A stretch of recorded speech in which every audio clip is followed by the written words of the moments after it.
ওখানে কে? কে ওখানে? কে? আমি।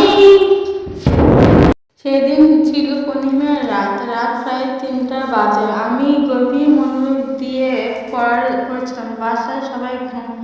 হঠাৎ ছাদ থেকে ধূপ ধূপ শব্দ ভেসে এলো। বিকেলের বেলা আমরা ছাদে খেললে যেমনটি শব্দ হয় ঠিক তেমনটি। আমি বেশ অবাক হলাম। এত রাতে ছাদে আবার কে খেলছে? কাকু আর আমি একই রুমে থাকি। বেশ কয়েকবার শব্দ হওয়ার পরে কাকু ডাক দিলাম। কাকু ওঠার নামটি নেই। নাক ডেকে ঘুমাচ্ছে। অনেকক্ষণ ডাকাডাকি করার পর কোনো রকম মাথা তুলে বললে, তুই গিয়ে দেখ না, কে ইঁদুর টিতুর হবে হয়তো, বলে কাকু আবার নাক ডাকতে শুরু করলো। এইদিকে ছাদের শব্দ দৌড়াদৌড়ি প্রায় পৌঁছে গেল। আমি আশ্চর্য হয়ে লক্ষ্য করলাম আমার তেমন ভয় লাগছে না, বরঞ্চ দেখতে ইচ্ছে করছে। এত রাতে ছাদে কে দৌড়াদৌড়ি করছে? আমাদের রান্নাঘরে দেয়ালে মা ছাদের চাবি ঝুলিয়ে রাখেন। আমি ঘর থেকে বের হয়ে ছাদের চাবি নিলাম। আমাদের ফ্ল্যাট থেকে বের হতে ডান দিকে দিয়ে উঠে গিয়েছে। ছাদের সিঁড়ি, প্রতিটি বারান্দায় বাতি জ্বলছে। 3 তলায় বারান্দা, সুরে ছাদের সিঁড়ি। আমি ছাদের সিঁড়িতে ওঠার পরেও আমার কোনো ভয় লাগছিল না। 3 তলা থেকে ছাদের দরজা দেখা যায়। বন্ধ দরজা, তালা দেখা যাচ্ছে। তবে ছাদের শব্দ করছে কেন? আলো ছাদ ভেসে যাচ্ছে। ছাদের বের হয়ে চলে সামনে রবিন চাচুদের 4তলা বাড়ি। রবিন চাচুদের বাসা থেকে আমাদের পুরো ছাদটা দেখা যায়। ছাদের এ মাথা ও মাথা বেশ ভালো করে দেখলাম। কেউ নেই। আমি বেশ অবাক হলাম। তাহলে শব্দ করলো কে? পানি ট্যাঙ্কির উপর দেখলাম, না, কেউ নেই। এবার কিন্তু খুব উপর। আমার গা বেশ কেমন ছমছম ছমছম করছে। আশেপাশে বাড়িগুলোর দিকে বেশ কয়েকবার তাকিয়ে আমি নিচে নেমে এলাম। ঘরে এসে ডকডক করে 2 গ্লাস পানি খেলাম। এমনটি আমি বারবার হিসু পাই বলে রাতের বেলা পানি কম খাই। কিন্তু সেদিন চেষ্টা যেন আর মিটছিল না। 2 গ্লাস পানি শেষ করার পর্যন্ত আবার ধূপ ধূপ শব্দ ভেসে এলো। আমি গ্লাসটা রেখে উঠে পড়লাম। ছাদের সিঁড়িতে এসে দেখি 7 তলায় মাই আছে। দরজা বন্ধ, কিন্তু দরজা ওপাশে কেউ যেন দৌড়াচ্ছে। আমি ভয়ে তালা খুলে ছাদে এলাম। আবারও ছাদের আলো চোখ ভেসে উঠল। আমি পুরো ছাদ বেশ ভালো করে দেখলাম, না, কেউ নেই। নিজেকে কেমন বোকা বোকা মনে হলো। নিজেকে সান্ত্বনা দিলাম, হয়তো রাত জেগে পড়ার ফলে উল্টা পাল্টা শব্দ শুনছে। 7 তলা যে নামার জন্য পেছনে সিঁড়ির শেষ মাথায় ছাদের দেওয়ালে ঘেঁষে গিয়ে যেন বসে আছে। ভয়ে আমার বুক তখন হাঁপাড়ির মতো উঠার নামা করছে। আমি কোনো রকম জিজ্ঞেস করলাম, কে ওখানে? হালকা আলো সর্বত্র দেখা যাচ্ছে। 2 হাঁটু মাঝখানে মাথা রেখে কেন যে বসে আছে। ছোট্ট শরীরটা দেখে 8-10 বছরের বাচ্চা বলে মনে হলো। আমি কানে কখনো কিছু শুনি না, চোখেও ভালো করে দেখি না বলেও মনে হলো না। শুধু তাকিয়ে আছি আর জোরে জোরে চিৎকার করে জিজ্ঞেস করেছি, কে? হাঁটু থেকে মাথা তুলে আবার আমার দিকে তাকালো। ভয়ে আমি চমকে উঠলাম। জাপানি ভুলতেও সিনেমা দেখার 8-9 বছর একটি ছেলে আমার দিকে হাঁটু দিকে মুখ তুলে তাকালো। বড় বড় দুটো চোখ, সর্বত্র মুখ কেমন ফ্যাকাশে হয়ে আছে। অনেকক্ষণ পানিতে ভিজালে চামড়া যেরকম ফেসাফেসে হয়, তেমনটি। আমি আরো জোরে চিৎকার করলাম, কে কে? ছেলেটি কেউ কোনো উত্তর দিল না, শুধু একটি হাত আমার দিকে বাড়িয়ে দিল। আমি ভয়ে তখন কিভাবে যে নিচে নেমে এলাম বলতে পারবো না। যখন চোখে খুললাম তখন দেখি আমি বিছানায় শুয়ে আছি। মা, বাবা, কাকু আর একজন ডাক্তার আমায় ঘিরে আছেন। বাবা কাকু বকছেন আমাদের কেন ভূতের গল্প শোনার জন্য।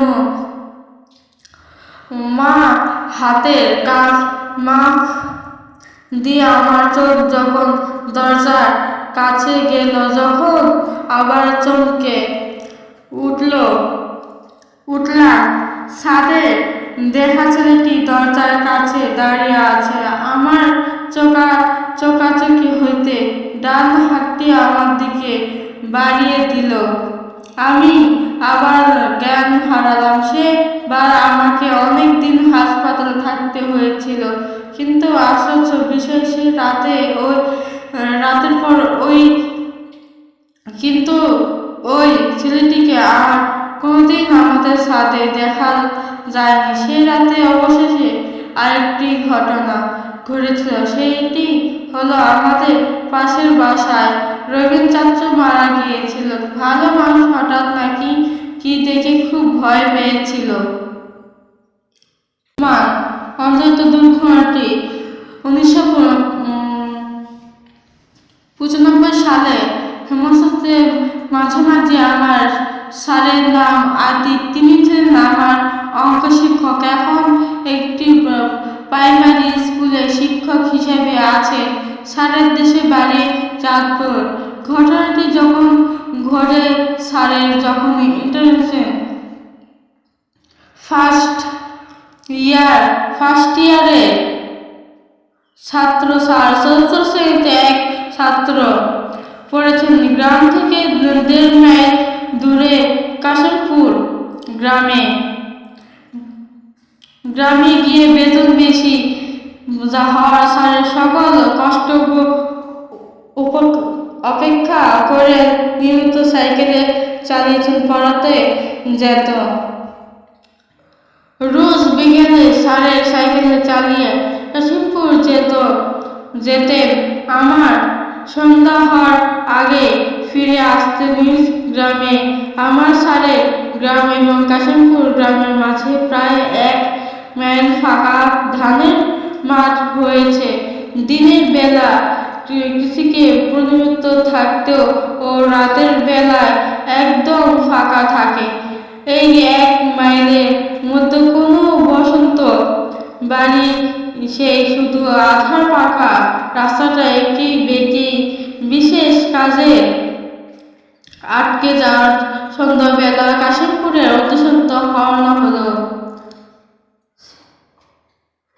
সাইকেলটা সংহত হওয়ার রিস্কায় করে চললেন।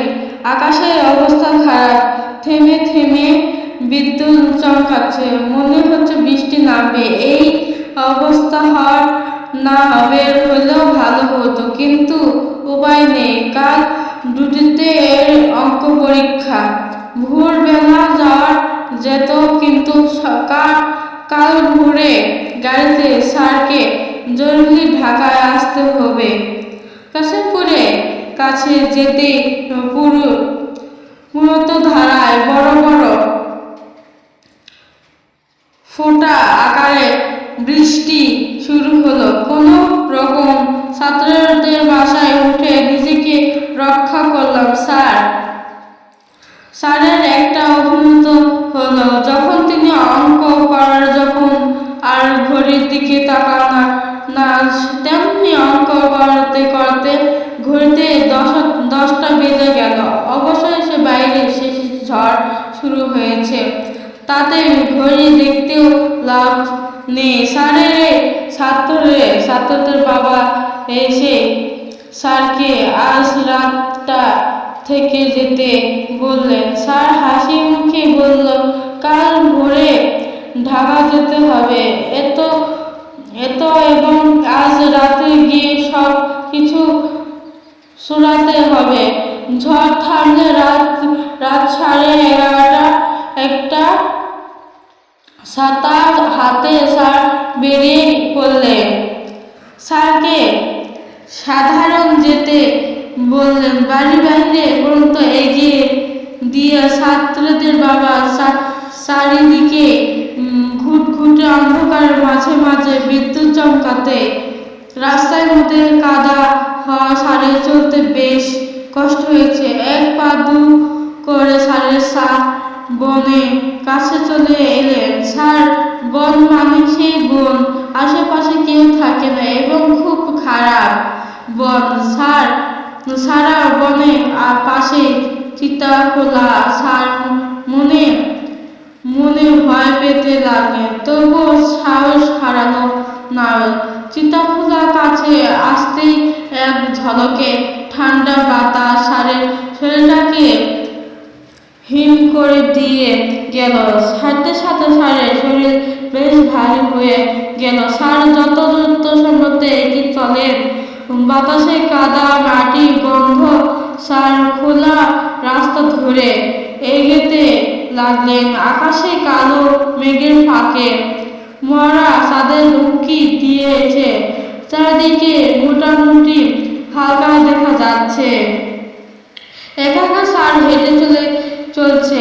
এমন সময় পিছনে পায়ের শব্দ পেলেন। বৃষ্টি হওয়ার রাস্তা পানি জমে আছে, তার থেকে পায়ের শব্দ আছে। তার পেছনে থাকলে কোথাও কিছু নেই। আবার হাঁটতে লাগলে আবার পিছনে সেই শব্দ। স্যারের পিছে এসে ফিরে তাকালেন।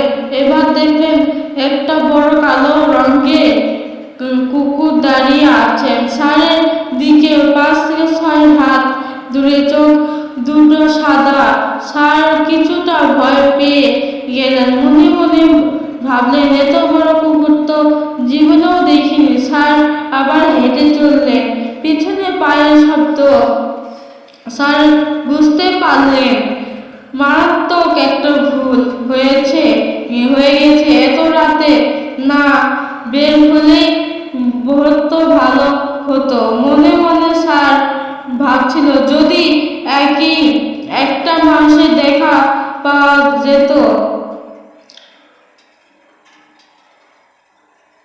ঠিক এমন সময় কেউ একজন স্যারের পিঠে হাত রাখলেন। চমকে গেলেন। স্যার পিছনে তাকিয়ে দেখে কিছু নেই, কুকুরটাও নেই। ফাঁকা রাস্তা দুটো পাশে গাছগুলো যেমন রঙের পড়েছে। স্যারের মাথায় অসন্ত। আশেপাশে কোনো বাতাস নেই। স্যারের আরো দ্রুত হাঁটতে লাগলেন। এবার দেখলেন একজন তরুণী রাস্তার পাশে, অর্ধেক মাটির ভিতরে আর অর্ধেক বাইরে, স্যারের দিকে তাকিয়ে ডাকছেন জরুরি। চোখের দুটো সাদা, কোনো কণি নেই। পিছনে আবার সেই পায়ের শব্দ। স্যার তাকিয়ে দেখলেন এবার একটি নয়, দুটি নয়, কয়েক হাজার কুকুর স্যারের পিছনে দাঁড়িয়ে আছে। আমরা সাহসী স্যার যখন একেবারে সাহস হারানো হয়ে গেলেন। হিংস্র কুকুরগুলো এখনই মনে হচ্ছে স্যারকে ক্ষতবিক্ষত করে দিবে।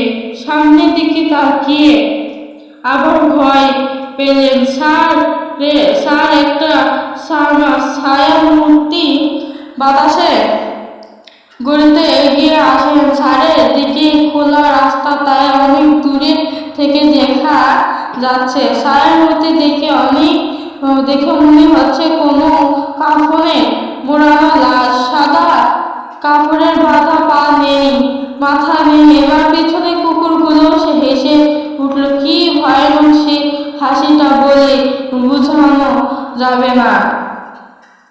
স্যার কি বলতে ভেবে পাচ্ছে না, শুধু বুঝতেই